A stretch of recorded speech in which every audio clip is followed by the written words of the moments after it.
Sa pagpasok nga ng Memphis Grizzlies ng bagong season, medyo mas naging maayos nga po ngayon ang kanilang kalagayan since maliban na sa pagiging healthy na ni Ja Morant, meron rin naman nga silang bagong big man na si Zach Edey. Sa katunayan, magkasabay nga silang nagpractice ngayon sa pasilidad ng Grizzlies kung saan gumagawa sila ng magandang chemistry at dahil na rin dyan ay mas lalong tumaas ang confidence ngayon ni Ja Morant. Maaga na rin naman nga itong nagyabang matapos itong sabihin sa media na naniniwala siya na kung sakaling manatiling healthy ang lahat ng kanyang mga teammates, sila ay makakapasok sa playoffs at magkakampyon ngayong taon.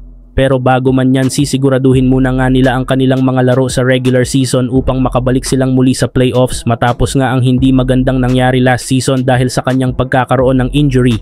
Samantala, ayon nga din kay Jovan Buha ng The Athletic, nakafocus nga daw ang Lakers ngayon sa pagbuo ng kanilang bagong starting five dahil hindi nga gumana ang kanilang starting five na nagresulta ng pag-struggle nila last season. Kaya naman kailangan talaga nila ngayon ng pagbabago sa kanilang starting five.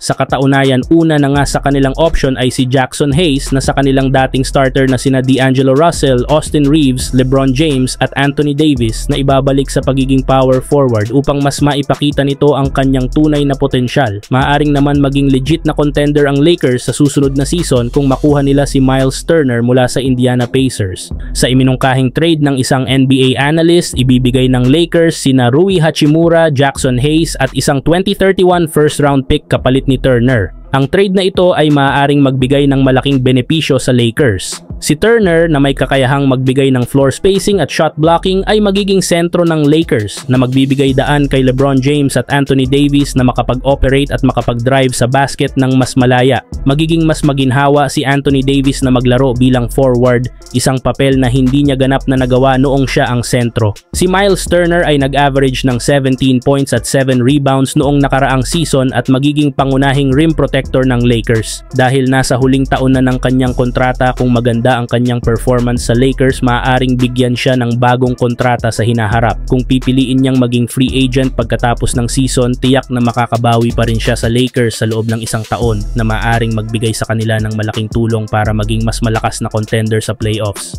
Sa kabilang banda, kahit man nga po mga tropa napakaganda na ng performance ni Jalen Green last season para sa Houston Rockets, ay hirap pa rin nga po niya na mabuhat ang kanilang team na makapasok sila sa playoffs ng Western Conference. Kaya sa pagpasok nga po ng kanilang bagong kampanya ay sisiguraduhin na nga nito na makakabalik na sila sa playoffs. Pero para nga magawa niya iyan ay kailangan nga niyang higitan ang kanyang maginawa ng nagdaang taon. Kaya 2 buwan nga mga tropa bago magsimula ang season ay inumpisahan na nga nito ang pagpapa-improve ng kanyang mga galaw sa loob ng court. Sa katunayan, nag-host pa nga po siya ngayon sa kanyang sariling minicamp kasama ang ilang mga elite players. Yes, desidido na nga si Jalen Green na ipangat pang lalo ang kanyang laro para maging all-star na nga siya next season. Gayong sa kanyang paraan lamang nga po niya matutulungan ang Houston Rockets na maging competitive sila sa Western Conference.